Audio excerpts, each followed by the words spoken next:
48 কোন সংখ্যার 60%। এটাও শতকরা অংশের অঙ্ক। আপনারা দেখতে পাচ্ছেন যে এই অঙ্কটা খুবই ইম্পর্টেন্ট। কেন ইম্পর্টেন্ট? কারণ এটা প্রাথমিক সহকারী শিক্ষক ও নিবন্ধন পরীক্ষা সহ 15টি পরীক্ষায় কিন্তু এসেছে। সুতরাং বুঝতেই পারছেন এটা খুবই ইম্পর্টেন্ট। তাহলে এটা আমরা সমাধান করে দেখেন। বলা হয়েছে 48 কোন সংখ্যার 60%। কথা হচ্ছে এই যে 48 কোন সংখ্যার 60%, এটা হচ্ছে মূল কথা।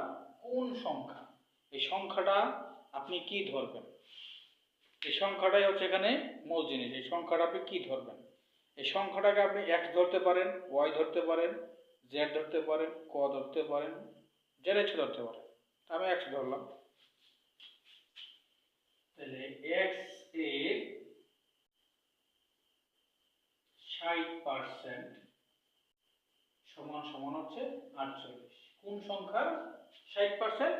x এর 60% ইকুয়াল টু 48। তাহলে x গুণ 60%, আমরা জানি এই যে পার্সেন্ট চিহ্নটা মানেই হচ্ছে 1/100। পার্সেন্ট মানেই 1/100। পার্সেন্ট মানে 1/100, অর্থাৎ যার হর সবসময় 100 হবে। এই জিনিসটা খেয়াল রাখবেন। 60% মানে 60 গুণ 1/100।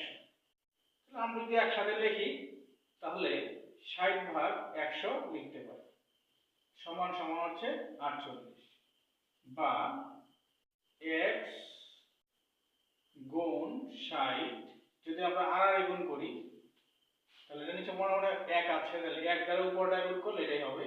আবার 48 গুণ হচ্ছে 100, বা x সমান সমান 48 গুণ 100 ভাগ হচ্ছে 60। এখন এটা আমার ক্যালকুলেটর করার কোনো দরকার নাই, আমি হাতে হাতে করে ফেলি। এবং এই অভ্যাসটাই করতে হবে, যদি চাকরি পরীক্ষায় কোনো ধরনের ক্যালকুলেটর দিবে না, সুতরাং আমাদের হাতেই করতে হবে। তাহলে এই শূন্য কাটা, 6 একে 6, 6 8 48, 8 10 80। সুতরাং x এর মান হলো 80। দেখেন অঙ্কটা কত সহজে হয়ে গেছে, কিন্তু খুব ইম্পর্টেন্ট। অঙ্কের বেসিক জানলে অঙ্ক কিন্তু সহজ, অঙ্ক কিন্তু কঠিন নয়। তাহলে এই অঙ্কটি করার ক্ষেত্রে আপনি পার্সেন্ট সমান সমান 1/100 এই জিনিসটা খেয়াল রাখবেন।